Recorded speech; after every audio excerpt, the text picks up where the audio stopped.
everyone, and welcome back to another Top 5. Today's video we are going to be talking about 5 of the most unusual schools in the world.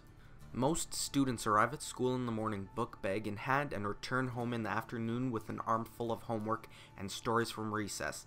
They come back the next day to sit in rows of wooden desks facing a blackboard while the teacher writes down the answers to their assignments in chalk. This is what comes to mind for many of us when we think of schools. However, some schools are a little different than we expect.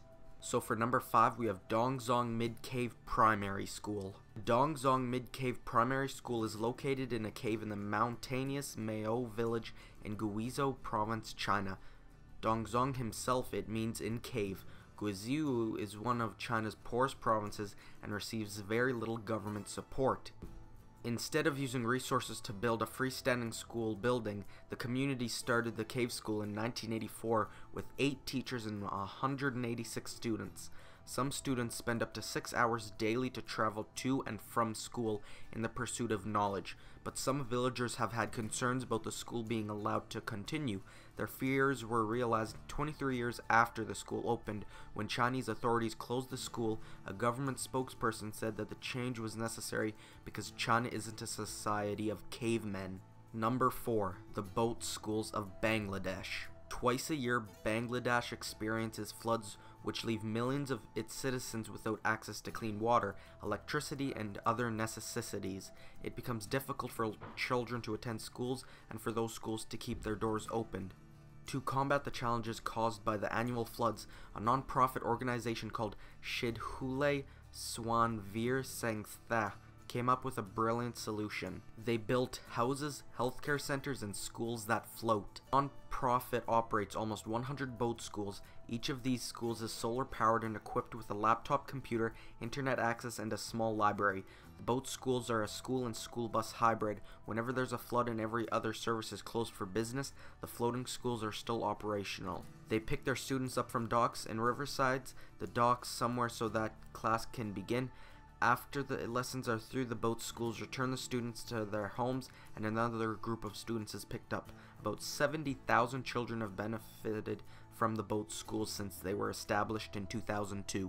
Number 3. Abeau Elementary School.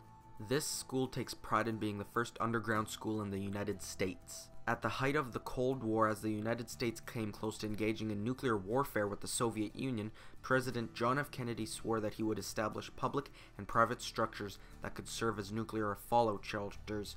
Artesia, a town in New Mexico, felt it would be attacked due to its refinery and proximity to White Sands Missile Range and the now abandoned Walker Air Force Base. They decided to build an underground school that would also function as a shelter. The school is completely underground. A playground was built on its roof. The school has 3 different entrances, each of which is protected by a 800 kilogram, 1,800 pound steel blast door. It's also equipped with decontamination showers. The school is reportedly capable of resisting radiation and withstanding a 20 megaton blast. In its day, it had a morgue, a generator, a well, its own ventilation system, and stockpiles of food and medication. Despite all of this, many of its students had no idea that they attended elementary school in a bomb shelter. Unfortunately, Abeau Elementary School was never utilized as a bomb shelter. It was closed in 1995 because of increasing maintenance costs. Number 2. Gulu Elementary School. Gulu is a little-known village located in mountainous Hanyun County, Sichuan Province, China. The only way to get to the village is through the Luama Way, which is filled with zigzag turns, narrow passages between rock walls, and rickety bridges. Hidden in one of the mountains is the Gulu Village Primary School. The school has been around since the late 80s and is run by a single teacher, Shen Quijun. Quijun came to Gulu Village when he was 18 years old. Back then, the school was in a pitiful condition and didn't even have plumbing. Shen rallied the villagers after a student fell and was injured while trying to get to a toilet elsewhere on the mountain, and they collectively renovated the school and added a toilet. The renovation also included a basketball court, which was made with unusual blackboard. The students have to be careful when using it though, in case they accidentally throw the ball off the side of the mountain. And number 1. Witch School. Witch School teaches about witchcraft to budding witches worldwide. While the majority of its 40,000 students take their courses online, it is a physical location where students can also take classes in person. The school building was initially located in Roseville, Chicago, where it stayed for 2 years before moving to Salem, Massachusetts, the same town where about 200 people accused of witchcraft faced trials and execution between 1692 and 1693. The move from Roseville to Salem became necessary because the school came under fire from Christians who organized protests and sprinkled holy water on the wheels of the cars driven by the witches.